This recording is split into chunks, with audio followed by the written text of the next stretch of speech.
The Stations of the Cross. In the name of the Father, and of the Son, and of the Holy Spirit. Amen. Lord, as we walk this sorrowful journey to the summit of the great Holocaust, we bring to mind the entire salvific history from creation, revelation, redemption, and sanctification of humanity by means of the Catholic Church. Help us, Lord, to be ever grateful to you, and may our life be one big act of service to you. Amen. The first station. Jesus is condemned to death. We adore thee, O Christ, and we bless thee, because by thy holy cross thou hast redeemed the world. Jesus is in court before Pilate. He is standing before humanity, which is represented by Pilate, the crowds, the priests, and the soldiers. Jesus, who had cooperated with the Creator Father to make man in their own image and likeness, and gave him dominion over the entire creation, the Creator is now but subjugated to the cruel judgment of mortal man. The creation of man which gave joy to God, and he had exclaimed, "It is very good." But now this humanity condemns him. So disfigured did he look, a worm and no man. They rejected their God, the God who had made man as the crown of his creation, who had made perfect order and harmony. But sin brought distortion, not only in man, but even in creation. Lord, we ponder the whole act of creation and how sin reversed it and the disorder that entered the world. We ask pardon, Lord. Have mercy on us, O Lord. Have mercy on us. Holy Mother, pierce me through. In my heart each wound renew of my Saviour crucified. The second station. Jesus accepts his cross. We adore thee, O Christ, and we bless thee, because by thy holy cross thou hast redeemed the world. Adam and Eve sinned by eating the forbidden fruit, and sin entered this world. Now man suffers the consequences of sin. His concupiscence, weak will, is given to pleasures, and darkened intellect is always after the things of this world. His toil, his fatigue, all add to the burdens of his life. As God the Father ponders on how to save humanity, Jesus steps forward and offers himself to the Father in total obedience to save mankind. In short, Jesus says yes to the cross. He says yes to the incarnation, to clothe himself in mortal flesh, to become one with man, to save him. Yet this promised Messiah will come only at the fulfillment of time. Creation as such was at peace and harmony, but when sin entered, the cross also entered. The cross is a symbol of contradiction, of humiliation and death, which weighed down on mortal man. Lord Jesus, we thank you for saying yes to redeem man. Help us to submit always to your will. Have mercy on us, O Lord. Have mercy on us. Holy Mother, pierce me through. In my heart each wound renew of my Saviour crucified. The third station. Jesus falls the first time. We adore thee, O Christ, and we bless thee, because by thy holy cross thou hast redeemed the world. Jesus falls every time he sees the humanity fallen into sin. There were many grievous sins committed by man, tempted by the flesh, the world, and the devil. So much grew the sin that God sent flood in the time of Noah, fire to destroy Sodom and Gomorrah. God even had many regrets. His heart was pained. These moments of man's fall made Jesus fall behind the burden of sin. Lord Jesus, it was you who were wounded for our transgression and bruised for our iniquities. By your wounds we are healed. Have mercy on us, O Lord, have mercy on us. Holy Mother, pierce me through. In my heart each wound renew of my Saviour crucified. The fourth station. Jesus meets his sorrowful mother. We adore thee, O Christ, and we bless thee, because by thy holy cross thou hast redeemed the world. God chose many blessed men and women to carry out this plan of salvation of mankind. First, we have the patriarchs whose life showed the way to God. Then there were men who represented the community of Israel that was given the law, the Ark of the Covenant. The temple was built to help man connect to God. Then the prophets were sent to give them the message of God's redemption. Yet it was not enough to redeem humankind.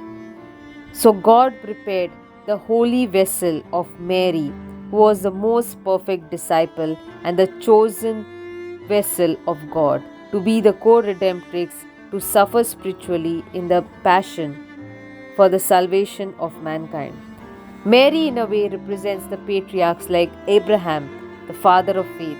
She represents Moses, the most humble man on earth and the lawgiver. Mary represents the temple of God, the Ark of the Covenant, which helped humanity to connect to God. She also points to Christ, who is the redemption of mankind. So she is also a prophet. Lord, may the patriarchs, may your commandments, may all the prophets, and may our Blessed Mother always help and guide us to reach you. Have mercy on us, O Lord, have mercy on us. Holy Mother, pierce me through. In my heart each wound renew of my Saviour crucified. The fifth station. Simon of Cyrene helps Jesus to carry the cross. We adore thee, O Christ, and we bless thee, because by thy holy cross thou hast redeemed the world. Simon of Cyrene is actually forced to carry this cross of Jesus, and he accepts it with great reluctance.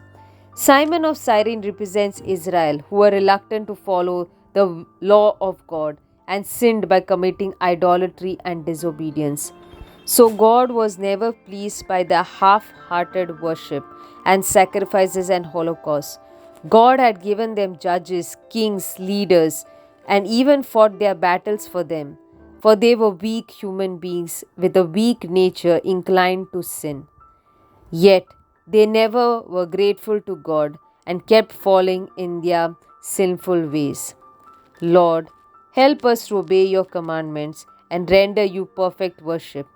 Let us not give in to our sinful tendencies and vices, but rather help us to practice virtue. Be with us, for without you we can do nothing. Have mercy on us, O Lord, have mercy on us. Holy Mother, pierce me through. In my heart each wound renew of my Saviour crucified. The sixth station. Veronica offers her veil to Jesus. We adore thee, O Christ, and we bless thee, because by thy holy cross thou hast redeemed the world. Veronica lovingly wipes the bruised face of the Saviour, and she is rewarded by the imprinting of the sacred image on her cloth. In salvific history, in a way, Veronica can remind us of the role of the prophets who foretold the coming of the Messiah. They always pointed to Christ, His image, His word, the hope for humanity. Though they never saw Him, yet His image was always imprinted in their hearts. This was their message to suffering humanity. Lord, as we live our lives, help us to live a life of authentic prophetic witness with a prophetic gaze always on God and to the truth. For times that we have failed, we beg thy pardon. Have mercy on us, O Lord, have mercy on us. Holy Mother, pierce me through. In my heart each wound renew of my Saviour crucified. The seventh station. Jesus falls the second time. We adore thee, O Christ, and we bless thee, because by thy holy cross thou hast redeemed the world. This fall of Jesus was painful, yet more painful are the sins of humanity. Some are only contented with idea of God, but do not want Him to change their lives. Others only live to fulfill mere ritualistic practices of religion. Still others live as though there is no God at all. All these attitudes pain the Sacred Heart of Jesus and add to His spiritual suffering. Has He labored in vain for the redemption of mankind? When will mankind accept this free gift of salvation? Lord, help us to love you and serve you as you deserve. Help us to freely accept this gift of salvation and help others to recognize it and accept it. Have mercy on us, O Lord, have mercy on us. Holy Mother, pierce me through. In my heart each wound renew of my Saviour crucified. The eighth station. Jesus speaks to the women of Jerusalem. We adore thee, O Christ, and we bless thee, because by thy holy cross thou hast redeemed the world. Here we see the compassionate Jesus consoling the weeping women of Jerusalem. These women will be symbolic of the humanity crying out for redemption. The longing of the soul, where are you, my beloved? When will you come to save us? Israel waits in hope as it passes through the painful moments of exile, of the destruction of the temple, the different battles, the defeats, etc. This yearning for God is deeply embedded in the human soul. It is ever more obvious when we think of the suffering, the hunger, the thirst of souls in purgatory for God. Humanity weeps, and here God Himself comes to console them. Yes, He is the answer to all our longings, but we need to come to Him with a contrite heart and a humble spirit. Lord, come and quench our thirst. Help us to seek you always and in everything. Have mercy on us, O Lord, have mercy on us. Holy Mother, pierce me through. In my heart each wound renew of my Saviour crucified. The ninth station. Jesus falls the third time. We adore thee, O Christ, and we bless thee, because by thy holy cross thou hast redeemed the world. Yet another painful fall of Jesus as he almost reaches the top of the mountain to offer himself as a sacrifice. He said to man, "Come to me, all you who are burdened, and I will give you rest." Now our Lord is burdened by the sins of humanity, the sins of pride, hatred, envy, and others. But the greatest pain to the Sacred Heart of Jesus is the distrust of men to divine graces and to His mercy. Man refusing to turn to God for help and relying on his own power to control the world, the nature, his own life, and his health. Yet our Lord looks at him with a loving gaze and says to him, "Come back to me, my love." Lord, pardon us for our sins and help us to trust in your mercy. Have mercy on us, O Lord, have mercy on us. Holy Mother, pierce me through. In my heart each wound renew of my Saviour crucified. The tenth station. Jesus is stripped of his garments. We adore thee, O Christ, and we bless thee, because by thy holy cross thou hast redeemed the world. Jesus became obedient even unto death, his supreme sacrifice to the Father. And finally, when the appointed time came in salvific history, Jesus stripped off his garments of being a God and put on the human flesh. As it is said, "You do not want holocaust or sacrifices, but a victim, and you have prepared a body for me." He lived, he walked, he ate, slept, and even felt the fatigue of a human being. During his passion, his body was tortured, mocked, and bruised by the soldiers and by the people. Yet he was like a lamb being led to the slaughterhouse. He suffered for love of us all. Lord, we thank you for your incarnation and all that you suffered for the love of humanity and for our redemption. Have mercy on us, O Lord, have mercy on us. Holy Mother, pierce me through. In my heart each wound renew of my Saviour crucified. The 11th station. Jesus is nailed to the cross. We adore thee, O Christ, and we bless thee, because by thy holy cross thou hast redeemed the world. They pierced his hands and feet. He could count all his bones. This body of Jesus was a ransom for our sins. It is now the hour to offer God the perfect sacrifice. Christ is the priest as well as the victim in the Holocaust. All the passions of men and all their sins are now nailed to the cross. And from the tree which Adam ate, the fruit, came death. Now the wood of the new tree of the cross gives life. The cross is a symbol of contradiction, shame, and death, has now become the throne of the Son of Man. Lord, we venerate the mystery of your cross. Help us to carry the daily crosses of our life. Have mercy on us, O Lord, have mercy on us. Holy Mother, pierce me through. In my heart each wound renew of my Saviour crucified. The 12th station. Jesus dies on the cross. We adore thee, O Christ, and we bless thee, because by thy holy cross thou hast redeemed the world. Let us pause for a few moments. Now the perfect sacrifice for the sins of humanity is offered. Jesus, in the dark night of the Spirit, feels abandoned even by God. This is total annihilation. This is the mystery of redemption. It is now fully accomplished.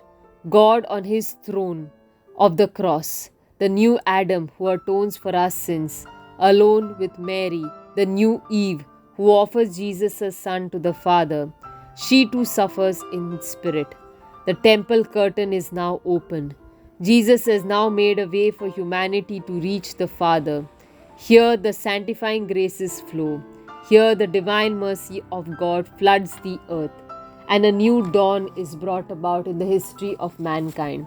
A new covenant is made by God with humanity.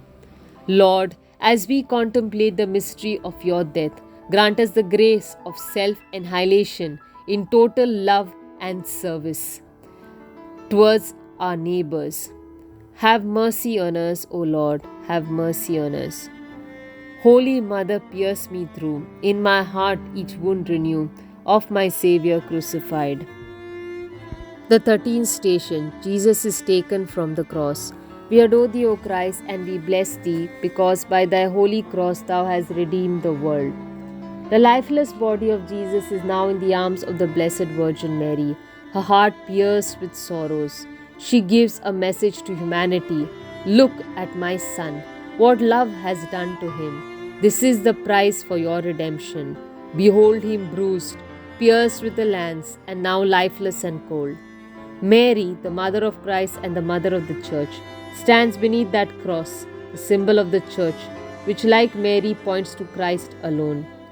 The Church has stood down the ages as a witness to the love of God and the redemption offered by Christ, and through her, the humanity can avail of God's mercy and graces.